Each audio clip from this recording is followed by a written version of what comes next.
Salam alaikum, Azul, bonsoir.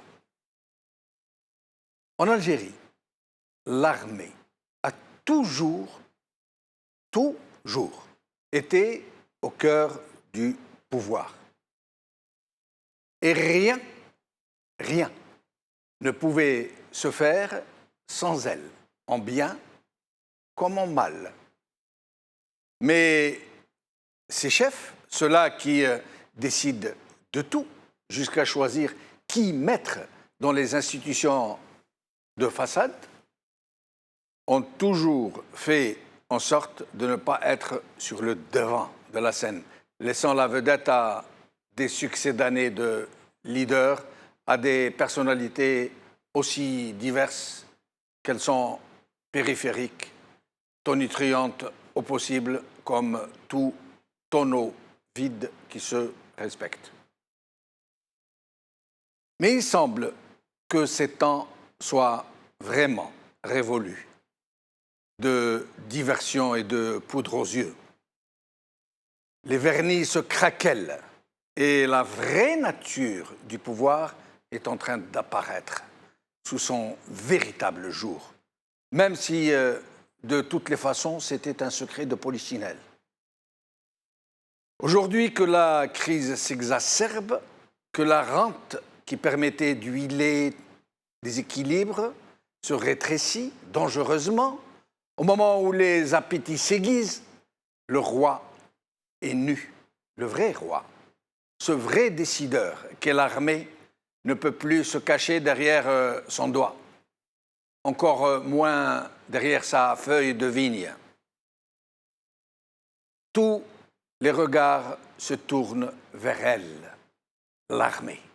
Et tout le monde la désigne désormais comme étant le principal, si ce n'est le seul acteur de tout ce qui se passe et de tout ce qui s'est passé, en bien comme en mal. Et le grand problème est que tous les bilans sont en rouge, dans tous les sens du terme, rouge.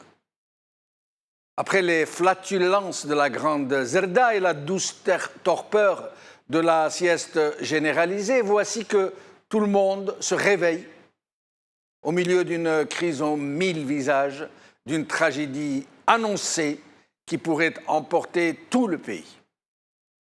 Le grand problème est que tous les équilibres sont rompus, que le pays tout entier menace ruine et qu'il va falloir assumer les responsabilités, payer les factures et non plus les faire régler par les habituels lampistes.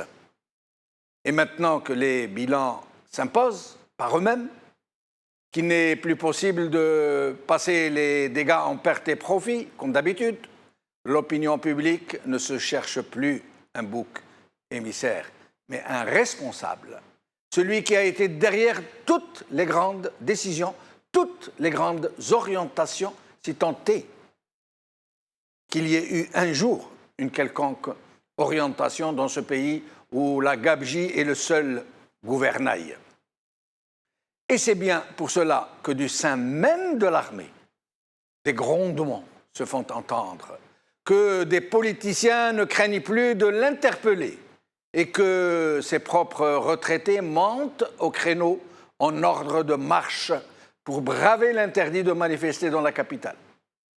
C'est de ce sujet que nous allons traiter aujourd'hui comme d'une entrée en matière pour ouvrir de façon directe, sans équivoque, cette immense problématique qu'est celle de l'armée algérienne, de ce qui l'agite et des dynamiques qu'elle pourrait susciter, autant par ses déploiements que par ses silences, des silences qui en disent long et qu'on entend de loin. Aujourd'hui, TSA, manifestation des retraités de l'ANP à Alger, plusieurs axes routiers bloqués par Hassan Saadoun. HuffPost, les retraités de l'ANP protestent à Alger, plusieurs routes fermées par la rédaction. Liberté, les retraités de l'ANP manifestent à l'entrée d'Alger par Mehdi Henni.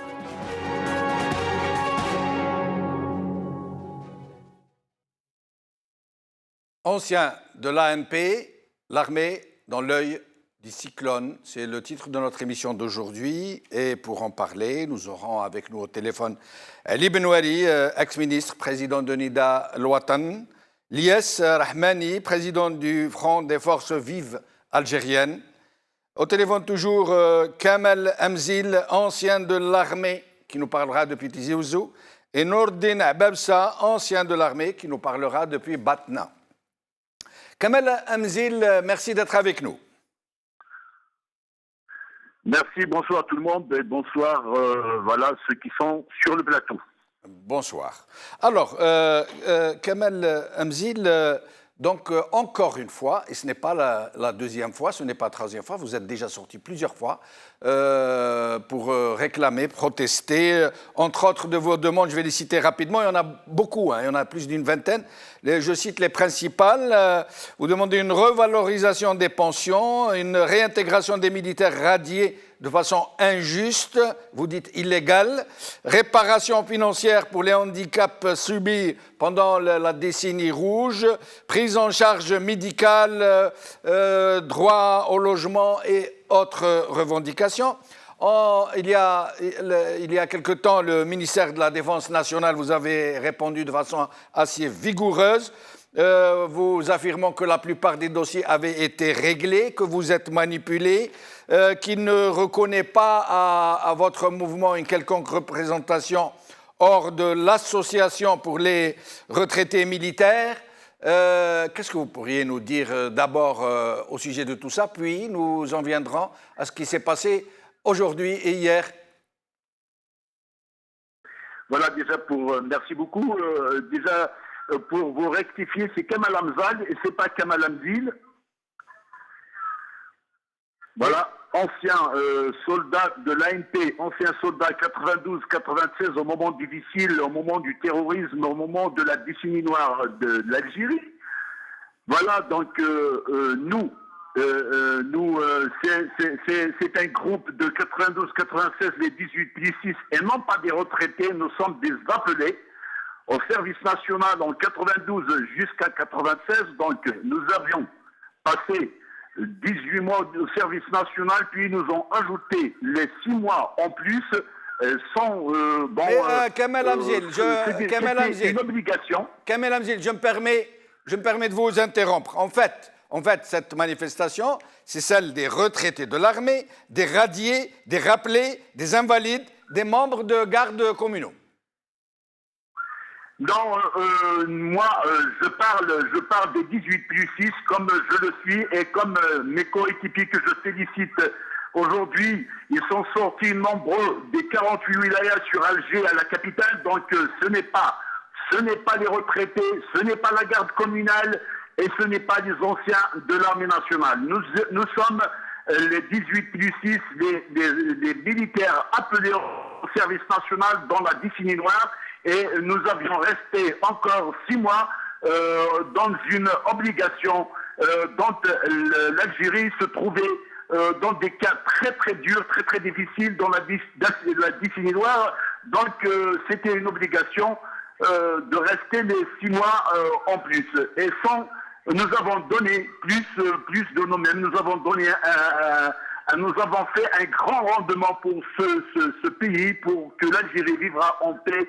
Et voilà, et là, c'est ce qui se passe aujourd'hui. C'est une déception pour nous. Alors, d'abord, selon Liberté, le journal Liberté, Liberté parle de dizaines de milliers de vos amis, de ces manifestants qui seraient partis de Bouira, qui auraient bloqué certains accès à Alger. Algérie Part, de son côté, parle de centaines de manifestants. En fait, vous étiez des dizaines de milliers ou des centaines? Bon, excusez-moi, par rapport à ça, donc toujours la presse était contre les 18 plus 6. Contrairement, il y a 2 chaînes de télévision qui nous suivent toujours, que je félicite. Alors, sont déclarés sont les déclarés. Si vous voulez que je les déclare, il n'y a pas de problème. Alors... Donc, il y a seulement que les 2 chaînes de télévision qui nous suivent, VR News et Soro, que nous félicitons beaucoup. Et c'est tout au contraire, les autres, la presse écrite, toujours été contre nous, comme le Khabar, comme Liberty, comme d'autres presse écrites. Parce que à Bouira, c'était au contraire, c'était la police et la gendarmerie qui ont bloqué les routes pour les anciens militaires afin de ne pas entrer la capitale, de pénétrer la capitale. Heureusement que mes coéquipiers, mes amis aussi, que je félicite beaucoup pour cette sortie d'aujourd'hui très très nombreuse, je les félicite vraiment de bon cœur, malgré que j'étais pas parmi eux, je leur demande mes excuses parce que je suis au sud de l'Algérie actuellement, à 2000 km d'Alger, donc je les félicite. Donc, par rapport aux barricades, c'est la gendarmerie et la police nationale et les services de sécurité qui n'ont pas laissé mes coéquipiers à passer et à pénétrer la capitale Alger. Pourquoi, Kamel Amzil, le MDN vous refuse toute possibilité de revendiquer de cette façon, puisqu'il affirme vous avoir sommé de passer par l'association des retraités de l'ANP, et seulement par elle, pour porter vos revendications? Jusque-là, je ne dirais pas le contraire. Je ne dirais pas que l'armée nationale de MDN nous a rejeté nos demandes. Donc, jusqu'à ce jour, donc à chaque fois, ils nous disent il faut patienter. Je ne sais pas, bon, c'est indirectement, ils nous ont pas dit que c'est fini pour vous, on va pas vous donner, je sais pas, vos demandes. Alors, jusque-là, à chaque fois, ils nous appellent pour se réunir avec eux. Et en attendant, je ne sais pas à l'avenir qu'est-ce qui va se passer. Mais de toutes les manières, nous, on ne va pas arrêter ici. Notre combat continue jusqu'à satisfaction de nos revendications. Merci Kamal Amzil. Nous n'avons pas réussi à obtenir Nordine Ababsa, mais nous avons pu joindre un autre manifestant, Mourad Ta'amallah. Vous êtes avec nous, Mourad Ta'amallah? Mourad Ta'amallah.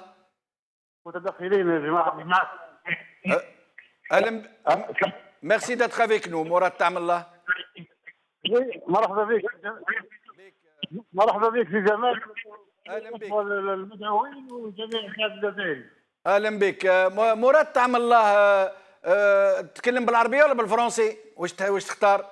معليش جمال العربيه معليش قول لي سي مراد، انت من المتظاهرين اليوم كنت معاهم؟ كنا في عين المكان ولكن كنا الرقم الحدث احنا الممثلين نتاع الجبهه الموحده نتاع الحزب الوطني القومي رانا كنا في عين المكان. مراد تعمل الله حاول ما تمشيش كي تهدر، خاطرك شي صوت يروح، احكم بلاصه وحده حاول ما تتحركش كي تهدر. أنا معك جمال. ايوه احسن. شوف سامحني نسالك سؤال. كاين جريدة ليبرتي تقول باللي كنتوا عشرات في الآلاف، دي ديزان دو ميليي، وكاين الجيري بارت يقول كنتوا مئات. انتم في الحقيقة كنتوا عشرات الآلاف ولا مئات؟ لا كان عدد الآلاف. ايوه. مراد تعمل الله تسمح لنا نقطعوا المكالمة، من المحال نجموا نواصلوا كيما هاك ما نسمعوكش. علي بنواري ميرسي d'être avec nous. علي بنواري est-ce que علي بنواري est avec nous? علي بنواري est-ce que Elias Rahmani est avec nous? Elias Rahmani.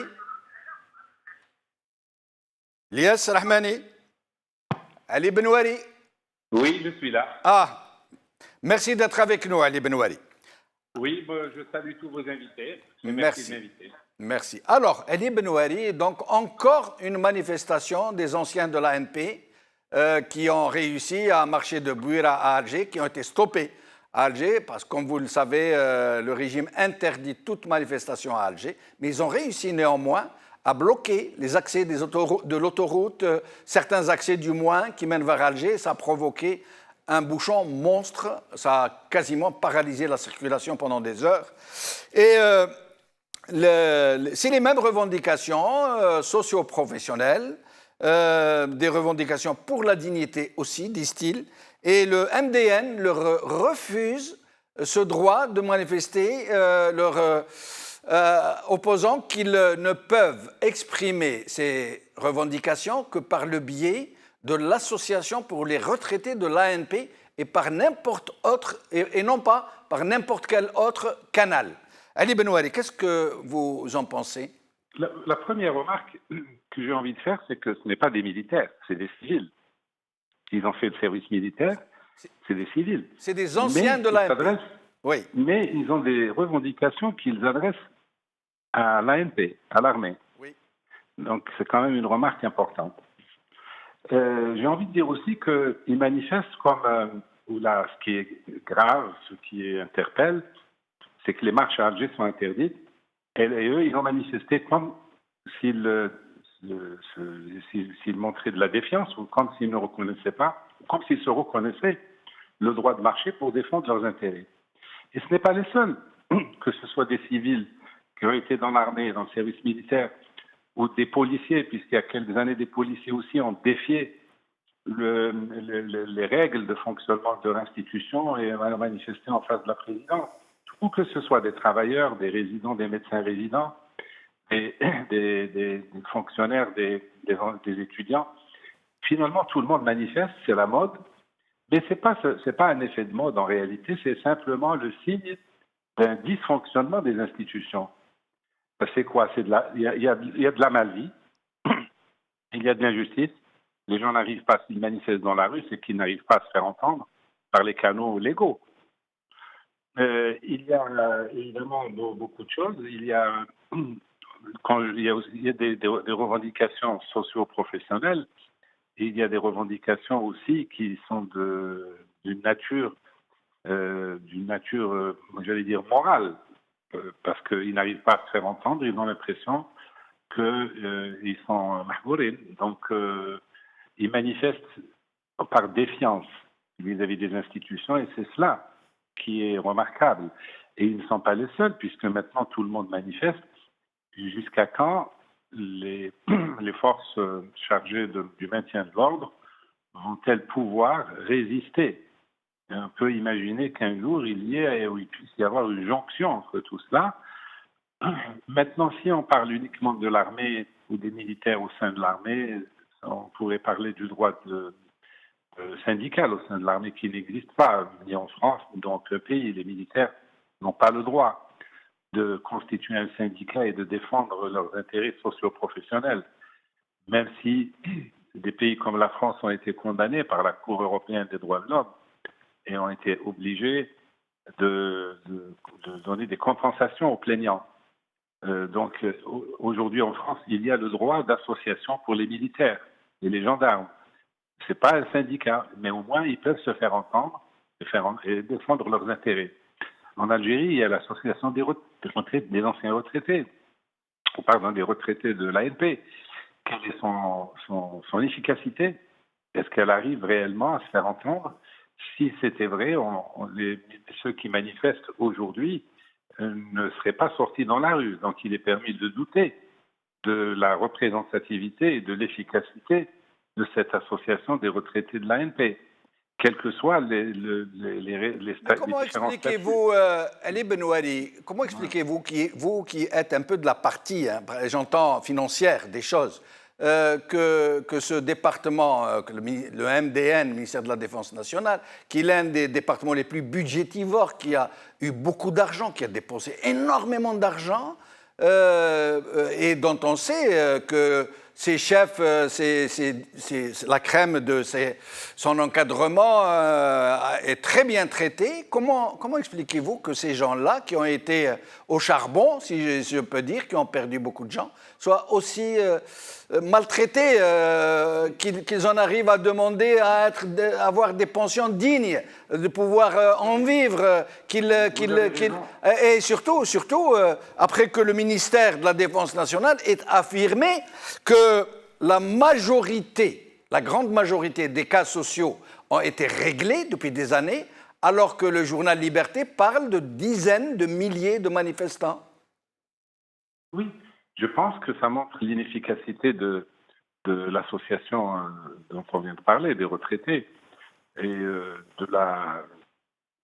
du fonctionnement même de l'institution militaire. Il y a moins de justice, tout le monde le sait, à l'intérieur de l'armée qu'en dehors de l'armée. Déjà qu'il n'y en a pas à l'extérieur de l'armée, vous pouvez imaginer comment ça se passe à l'intérieur. Mais vous avez parlé de finance, d'un aspect financier. Je crois qu'effectivement, c'est un aspect important à soulever. Il y a moins d'argent. Il y a quelques années, un problème comme ça n'aurait peut-être pas pu surgir, on aurait payé, puis c'est tout. Aujourd'hui, il n'y a pas d'argent. Le problème, c'est que l'austérité gagne tous les secteurs, y compris l'institution militaire. Et restez avec... les militaires vont de plus en plus, militaires, policiers, etc., les fonctionnaires en général, vont vivre la même austérité, les mêmes difficultés que le reste des travailleurs. Restez avec nous, Ali Benouari, je reviens à vous dans un moment. Lies Rahmani, merci d'avoir accepté notre invitation. Tout le plaisir est pour moi. Merci. Donc, salam alaikum, Azoul, et bonsoir à M. Benchenouf, M. Benouari et les deux messieurs qui représentent l'action de manifestation. Donc, je vais juste vous demander de pouvoir parler un petit peu à ma manière pour me faire comprendre même par les manifestations et les gens qui revendiquent. Je vous en prie, allez-y. Voilà. Donc, الموضوع هذا ما نقدروش ندرسوه على وجه واحد. On ne peut pas le traiter tout le monde de la même manière. Parce que les gens qui manifestent appartiennent à plusieurs catégories. يعني شرائح مختلفة. نتحدث هكذا لأنه الناس هادو شخصيا عشت معهم مواقف صعبة وعشت معهم un parcours dont on ne veut même pas en parler pour l'instant. Donc vous avez les gens du service national qui ont été obligés d'assumer 6 mois de plus. Donc dans le cadre HADA, les gens HADO sont passés à un moment donné pratiquement au titre de contractuel de l'armée pour 6 mois et ils ont été payés pour ça selon leur grade acquis pendant le service national. L'autre revendication, c'est les gens des compagnies de mobilisation, donc les gens qui n'étaient pas dans le service national et qu'on a rappelés à des fins sécuritaires. Et ils ont été rémunérés au titre de contractuels selon des circulaires et des textes, bien sûr, qui régissent l'AMP. Maintenant, les retraités qui estiment que les pensions, etc., c'est aussi une revendication, je pense, légitime. Maintenant, si on parle de l'institution militaire elle-même, bon, je ne parle pas de l'qiyadat ou les oligarques, etc., mais je veux parler de l'administration militaire, يعني الجيش الوطني الشعبي كمؤسسة وطنية. المؤسسة هذه مهما تكون الظروف ولا واش الناس يقولوا عندها قوانين وتمشي له في القوانين وفي تنظيم معين وكاين كما نقولوا حنا تأطير لكل المشاكل اللي واجهها الجيش الوطني الشعبي. دركا هل الناس هادو لي ريفونديكاسيون تاعهم elles sont légitimes؟ يعني المطالب نتاعهم شرعيه؟ نعم، المطالب نتاع الناس هادو شرعيه. هل المطالب هذه تختلف عن مطالب مجموعه المجتمع الجزائري؟ لا، لانه الشيء اللي يعيشوه متقاعدين الجيش يعيشوه، متقاعدين ستوناكوم ومتقاعدين سونيتكس ومتقاعدين أي شركة وطنية والقطاع الخاص et ainsi de suite. Mais Lias Rahmani, à un certain moment, nous avions cru qu'il y avait une différence de traitement entre les anciens travailleurs de Sonelgaz, etc., et ceux de la police, de l'armée, de la gendarmerie. Or, aujourd'hui, nous découvrons que ce sont des dizaines de milliers, si liberté dit vrai, de gens qui sont en train d'essayer de forcer les portes d'Alger pour porter leur contestation sur des points dont vous dites qu'ils sont très légitimes, comme revalorisation des retraites qui ne leur permettent pas de vivre dignement, etc. Alors, expliquez-nous, comment se fait-il que des personnels de l'armée en arrivent à se plaindre d'avoir des pensions de retraite insuffisantes au moment où leurs supérieurs ou leurs commandements sont traités comme des cocompâtes? Oui, mais M. Bechenouf, je traite le problème sur le plan, si vous voulez, administrativo-économique de l'ANP elle-même. ما نهضرش على اشخاص qui se mettent plein les poches. هذو حكايه اخرى. Mais Ashkhas, il n'est pas question de Ashkhas, ce sont des catégories professionnelles, ce sont de larges catégories, ce ne sont pas des individus. Oui, Chouf, je suis parfaitement d'accord. J'irai encore plus loin. قلت لك ces gens-là هادو أنا هزيت معاهم السلاح. Donc c'est des gens qui ont vécu un traumatisme et normalement il est pris en compte.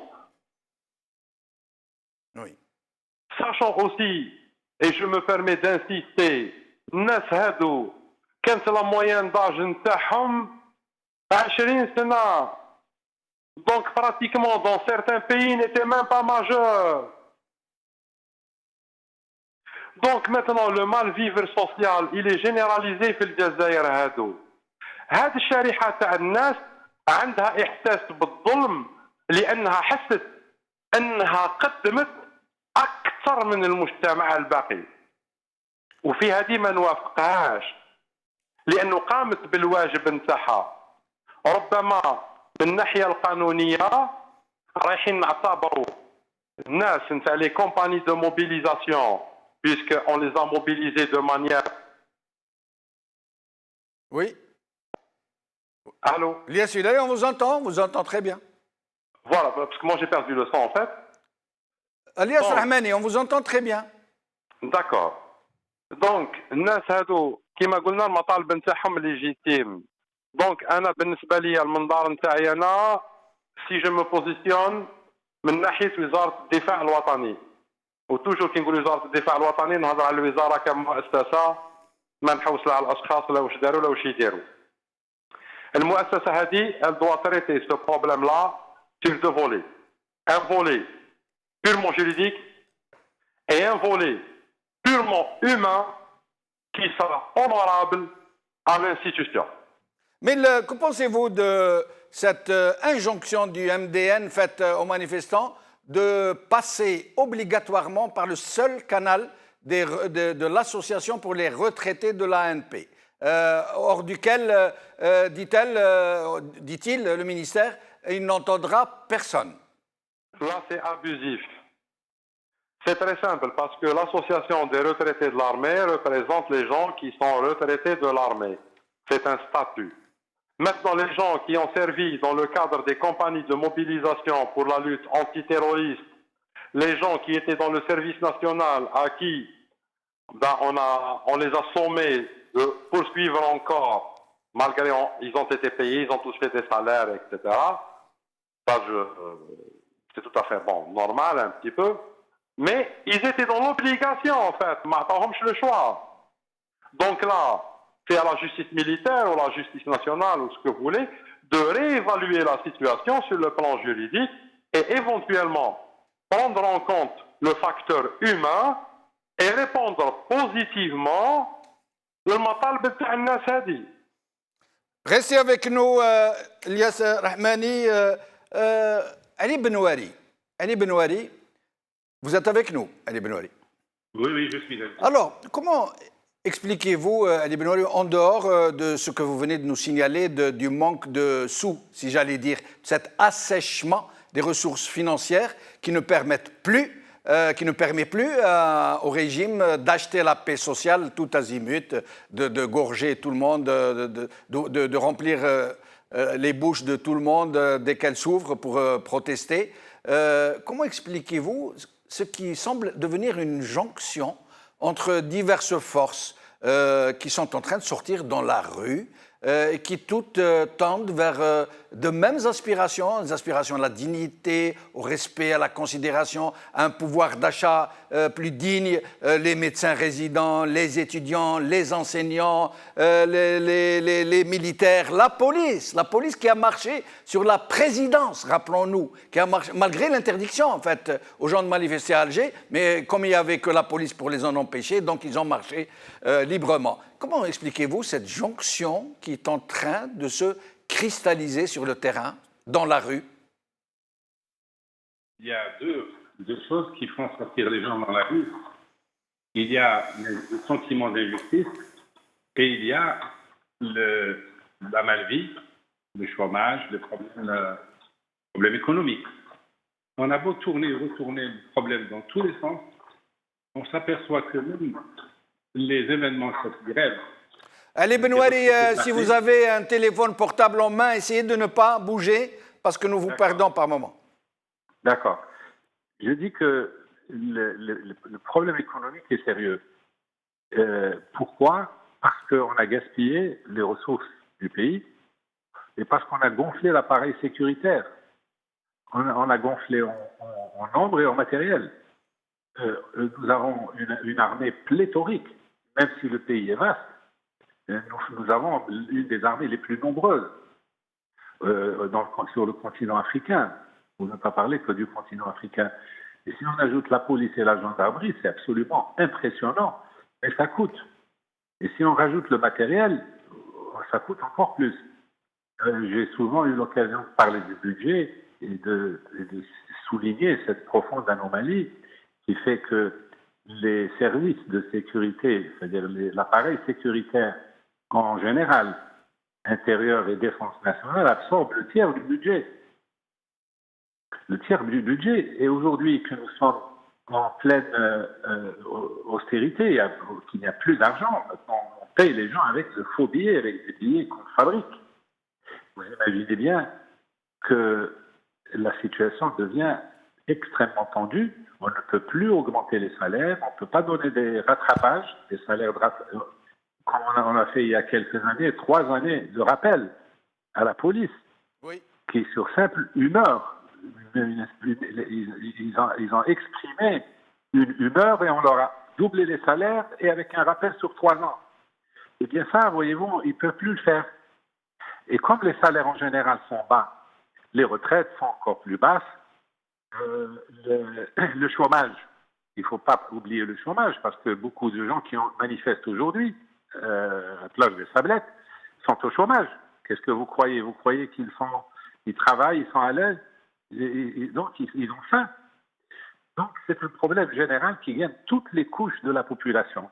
Mais justement, Ali Benouri, excusez-moi de vous interrompre. Si dans un tel contexte de malaise social généralisé, où le Front social est en train de gronder de partout, où les échéances sont terribles, sont inquiétantes de cet assèchement des ressources financières, avec l'arrivée des présidentielles, avec la montée au créneau d'une opposition qui commence à montrer ses muscles, si je peux dire. Est-ce que ce régime qui a toujours compté en dernier recours sur ses remparts sécuritaires pour mater éventuellement toute contestation populaire, est-ce qu'il ne va pas être très gêné dans ces mouvements avec une contestation qui s'exprime en son sein, d'abord maintenant au sein des anciens de l'ANP, hier au niveau de la police, et qui sait demain à quel autre niveau? Je pense que le pouvoir va lâcher du lest. Avec quels moyens? Vous étiez en train de nous dire qu'il n'a plus les moyens. Parce qu'ils ne peuvent pas payer. Ils vont lâcher du lest, je pense. C'est un avis personnel, d'où la nécessité de continuer à accentuer les pressions. Parce que ça ça ne vient pas tout seul. Le pouvoir sera acculé à lâcher du lest sur le plan des réformes. Probablement, ils ne savent pas encore quelle est la nature et l'ampleur des concessions qu'ils doivent faire. Je suis certain qu'ils doivent y penser jour et nuit. Ali Benouari. Parce qu'à défaut de donner de l'argent, on donne des libertés. On fait des concessions. Je ne suis pas en train d'inventer quoi que ce soit et d'emprunter quoi que ce soit à des pays étrangers. 1986-87, le pétrole qui chute de 3/4, la crise de la dette, c'est octobre 88. Octobre 88 a amené la constitution de 89, de février 89, reconnaissant le pluripartisme et ouvrant la scène politique. Et dès qu'il y a eu une remontée du prix du pétrole et une aisance financière, de nouveau, le pouvoir a serré partout les libertés et s'est remis à gaspiller jusqu'à de nouveau creuser les gouffres financiers que nous connaissons. Et de nouveau, ils veulent devoir lâcher du lest parce que tout le monde est focalisé sur le pétrole, mais il n'y a pas que le pétrole, il n'y a pas que le niveau du prix du pétrole, il y a l'augmentation de la population. J'ai suivi Ilyes Rahmani dans une de ses émissions, dans une de ses vidéos, où il disait que l'Algérie peut faire vivre même 70 millions d'habitants. Je suis d'accord avec lui, mais à condition que les Algériens se remettent au travail dès maintenant. Or, même s'ils se remettaient au travail dès maintenant, le rythme de production de richesse ne peut que s'étaler dans le temps. Et pendant 10 ans, par exemple, où on devra se remettre à travailler, à produire et à exporter autre chose, il faudra bien nourrir la population. Et la seule solution, c'est plus de liberté, plus de démocratie. C'est, à mon avis, ce qui va arriver, en espérant que, évidemment, toute la démocratie ou les libertés qui vont être octroyées ne soient pas biaisées. Restez avec nous, Ali Benouari. Ilyes Rahmani, Ali Benouari vient de prononcer une phrase qui peut être annonciatrice de quelque chose. Lâcher du lest. Selon lui, le régime n'aurait pas d'autre choix que de lâcher du lest. Or, nous sommes en train d'observer le contraire.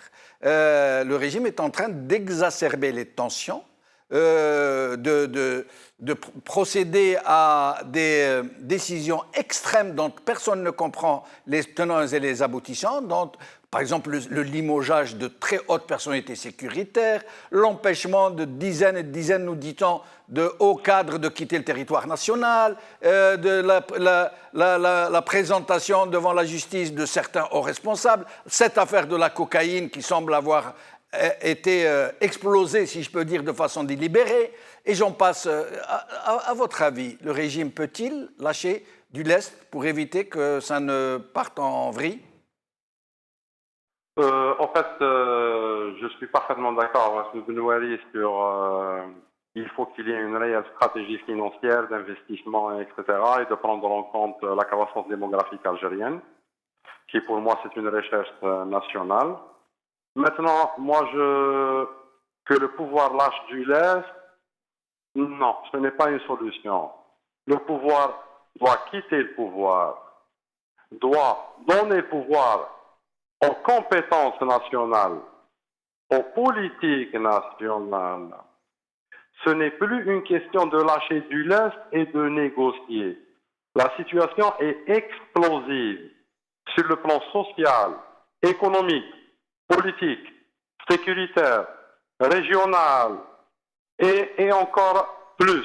Peut-être que sur le plan financier et économique, M. Benouari est beaucoup plus compétent que moi. Il pourra vous donner beaucoup plus de détails par rapport à la machine à billets qu'ils ont mis en action. Et quelles sont les implications en cas de déstabilisation de l'Algérie? Que va représenter les 30 ou 45 milliards? Je ne connais pas le chiffre exact qu'ils viennent d'imprimer. Mais lâcher du lest, ce n'est pas la solution. En Algérie, il faut maintenant qu'il y ait une politique réelle, globale. Il faut qu'il y ait un gérant au niveau du pays, un vrai président. Mais Ilyes Rahmani, Oui. de façon concrète, c'est bien beau ce que vous dites. Moi, j'adhère totalement avec vous qu'il faut qu'il parte, il n'y a pas d'autre solution. Mais comment? Avec quelle force? Quelles sont les forces sur le terrain qui pourraient négocier avec les tenants du régime actuel? Comment ça devrait se passer? Avec quelle transition? Sur combien de temps? Avec quels acteurs? Avec quels projets de société? Tout ça, je crois que ce n'est pas aussi simple. C'est vrai, effectivement, ce n'est pas aussi simple. Et d'ailleurs, si vous voulez l'avis du Front des forces vives, on l'a déjà exprimé sur des vidéos sur les réseaux sociaux, nous, on compte beaucoup plus sur les compétences nationales et sur une synergie des compétences nationales, sans prendre en compte ni le courant politique, ni l'ambiance, ni la tendance, ni quoi que ce soit. Ce qui nous intéresse, c'est la compétence technique. L'Algérie a besoin de toutes ces compétences. Et ces compétences-là se mettent en poste. Maintenant, quelles sont les forces qui doivent s'activer pour mettre ça en place? Eh bien, c'est la nation algérienne en entier. Qui est la nation algérienne? Je n'isole pas عناصر الجيش الوطني الشعبي ولا الأمن الوطني ولا الدرك الوطني ولا الأطباء ولا الأساتذة والعمال les chômeurs. C'est tout le monde. Le Jazaïr, c'est notre mère nourricière. Il ne faut pas l'abandonner. Tout simplement à quiconque que ce soit. واحد ما عنده شرعية فوق شرعية الشعب في حد ذاته. Maintenant, ربما بعض الناس كاين ناس يتدقوا يقول لك الشعب ماهوش واعي والله ما يفهمش والله ما يستاهلش. أنا نقول لهم لا ما يفهمش فهموه. بصح لا ما يستاهلش. الشعب يستاهل. الجزائر تاعو ما يتحتى واحد ما عنده وصاية على الشعب الجزائري إلا بالكفاءة إلا بالعمل. Maintenant, je rejoins Monsieur Benouari quand il dit الشعب الجزائري لازم يتجه للعمل. شكرا Monsieur Benouari. الحل في العمل بصح لازم الإطارات اللي تأطر الشعب وتوجهه للعمل وتنظم العمل وتحط استراتيجية تاع تطور على 5 سنين على 10 سنين على 20 سنة هادو الأخصائيين اللي يحددوه. Mais Lias Rahmani, pour parler de façon très concrète, le régime, vous le savez très bien, vous avez été au cœur de l'armée à des niveaux de responsabilité, vous savez très bien de quoi nous parlons. Ce régime-là a fait de sorte à vider la scène politique de toute représentation éventuelle autour de laquelle pourraient se rallier des contestations politiques éventuelles. Aujourd'hui, ce régime lui-même semble le regretter d'ailleurs puisqu'il ne trouve plus d'interlocuteurs et qu'il sait que pour préparer une transition, il faut avoir en face un interlocuteur vraiment représentatif. Pas ces gens-là qui sont au Parlement ou ailleurs dans des institutions bidons. Mais en l'absence de telles forces, Lias Rahmani, sur le terrain, dans une situation aussi urgente, aussi périlleuse, comment faire pour mettre en place ce beau projet dont vous parlez, de façon concrète, j'entends?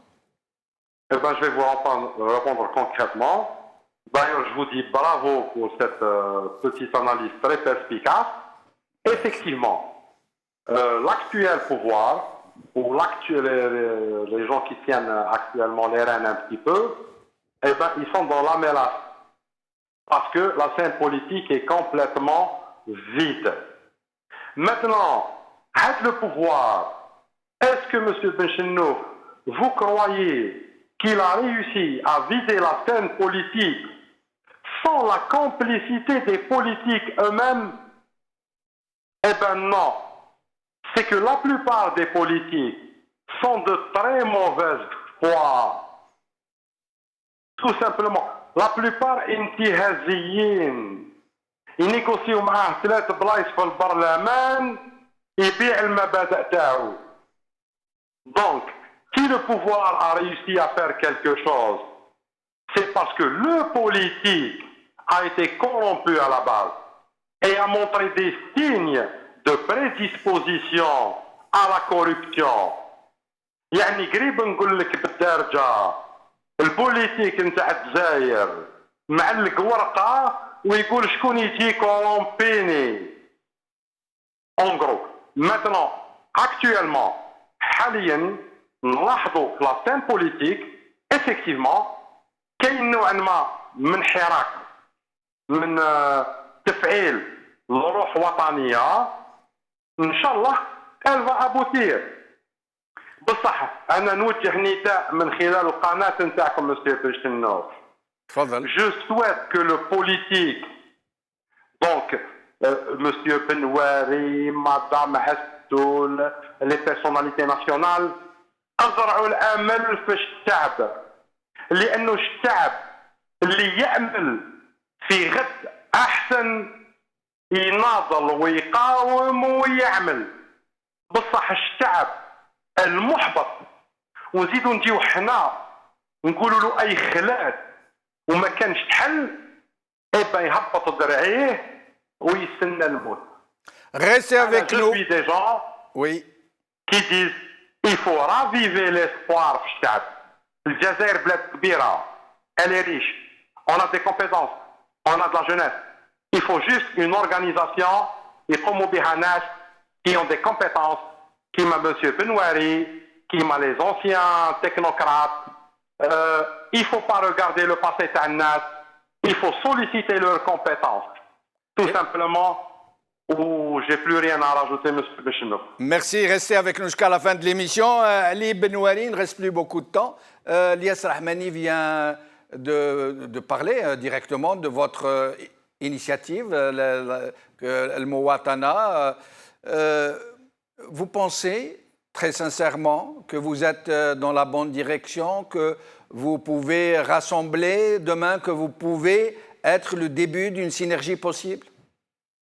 Je pense que oui. D'ailleurs, je remercie Rahmani pour les mots plus gentils et positifs qu'il a prononcés à notre égard. Et j'aimerais lui retourner le compliment et lui dire que nous avons le projet de le rencontrer, lui et son union des forces vives, pour voir comment nous pouvons travailler ensemble la main dans la main. Mais Ali Benouari, je vais me permettre une question très directe. Vous êtes un vieil ami de l'émission, vous venez souvent et vous recevons toujours avec plaisir. Et vous êtes très apprécié par l'opinion publique d'une façon générale. Est-ce que vous ne pensez pas que votre initiative, pour le moment, je ne veux pas présumer de quoi que ce soit, que votre initiative, pour le moment, n'est que dans la réunionite, que dans vous n'êtes pas dans l'initiative, vous n'êtes pas dans la rue, vous n'êtes pas dans comment dirais-je, dans la proposition, vous n'êtes pas une force de proposition, vous n'êtes pas encore du moins. Non, nous ne sommes pas dans la rue, nous sommes dans l'organisation et dans la structuration d'un mouvement important. Et nous allons travailler tout l'été pour produire des instruments de la transition, c'est-à-dire sur les réformes politiques et institutionnelles qui nous paraissent nécessaires, que nous allons soumettre à la conférence nationale le 6 octobre. L'Union des forces vives a une conférence le 5 octobre d'après ce que j'ai compris. On va voir si on peut nous rejoindre sur une seule date pour fusionner et faire quelque chose de plus important. Mais nous travaillons tous les jours et nous ne partons pas de rien. Parce que moi j'avais fait un programme en 2014 sur 20 ans avec toutes les réformes et les mécanismes et les institutions nouvelles à mettre en place. Gilles Jadid aussi, ce programme, l'union de Mme Assoul aussi, beaucoup de personnalités qui sont avec nous ont travaillé et réfléchi à des programmes de sortie de crise et nous allons essayer de faire comme des assises nationales des citoyens où chacun va apporter ses idées pour sortir avec un programme de transition qui touche tous les secteurs et en particulier celui des réformes institutionnelles et politiques et notamment la nouvelle constitution telle que nous la voyons. La période de transition, nous allons réfléchir s'il faut 1 année, 2 années ou 3 années de période de transition. Quelles sont les institutions qu'il faudra changer immédiatement? Il y a des élections libres, bien entendu. Dissolution du Parlement pour mettre quelque chose d'autre à la place. changer les lois, la loi sur les associations politiques, la loi sur les associations civiles. Et il y a beaucoup de lois qu'il faut changer. La justice, autrement dit, je ne veux pas dévoiler un peu par anticipation les grandes lignes de ce que sera notre projet, mais en gros, c'est des institutions transitoires. Nous aurons l'occasion d'en parler, Ali Benouari. Nous sommes arrivés à la fin de l'émission, malheureusement. Merci à vous, Ali Benouari. Merci à vous, Elias Rahmani, pour être venu au Top 3. J'espère que vous y reviendrez souvent.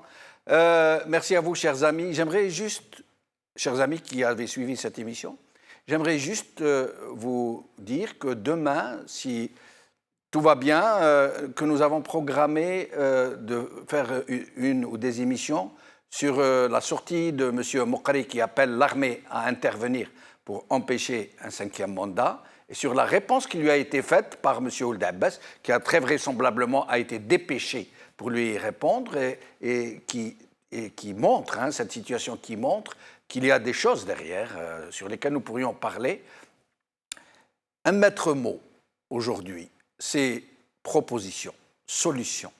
Les Algériens sont en attente de solutions, parce qu'ils ont peur pour leur pays et les choses vont très mal, et ce n'est pas jouer au Cassandre que de le dire.